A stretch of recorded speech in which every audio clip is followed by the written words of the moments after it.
So this is part one of the migraine series. Now I'm doing this series with Dr. David Watson, who is a GP and headache specialist. So first question is, what is a migraine? To understand that migraine is a complex brain disorder. It's not just headache. There's a whole variety of different symptoms that patients with migraine get. It's a disorder of sensory processing, so patients find it difficult to accommodate to things like noise and light and smells, which can often trigger a migraine for them. But patients will get a variety of other symptoms. They sometimes get a warning that the migraine is going to come on. They might feel tired. They might yawn a lot. Some patients, about 1 in 3 patients, might get some disorder of their vision, distortion or loss of vision, some pins, needles, and we can talk about that a bit later. They then get headache associated with being sensitive to noise or light.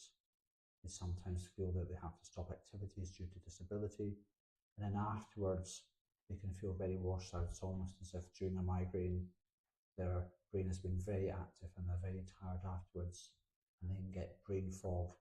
So very often a migraine, someone can be completely well and then really quite disabled for 1 or 2 days, and then maybe even a day or two afterwards to recover. Patients might just get a mild headache now and then with some symptoms that we call migrainous. Other patients can get what we know as a moderate or severe headache, and to meet the definition, they generally have a headache that's moderate to severe. And because it's moderate to severe, it impacts on activities, and patients with migraine, people who suffer migraine, very often have to stop activity or be keen to stop activity. When they have a migraine, their brain can be sensitive to the environment around them. So, for example, noise might seem too loud, so children that are playing might be uncomfortable for a mum with migraine. Light can be uncomfortable, so for example, driving in the dark with modern car headlights or glare coming through a window. Some people will find noise uncomfortable. Some patients will feel quite sick to the stomach. Occasionally, some people might vomit.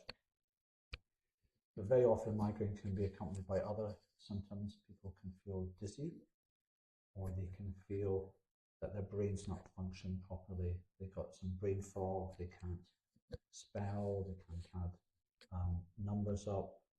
They might even sometimes become quite forgetful. So there's a whole spectrum of symptoms, and we talk about most bothersome symptoms. So some patients will find some symptoms more bothersome than others. But it shows that this is this complex brain disorder that can affect patients with migraine in different ways. So, preventing migraine. So, first thing to understand is migraine is a genetic condition. So, people get migraine, are born with a tendency to have migraine. And we all have our own thresholds for migraine. So, some people will just get 1 or 2 in their lifetime, and other people will get 1, 2, 3, 4 a week. So they've got a lower threshold for developing migraine.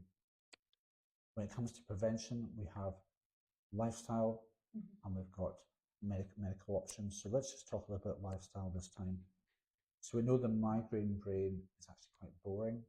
It doesn't like change, doesn't like changing routine. So migraine brain likes regular meals, regular sleep, regular exercise.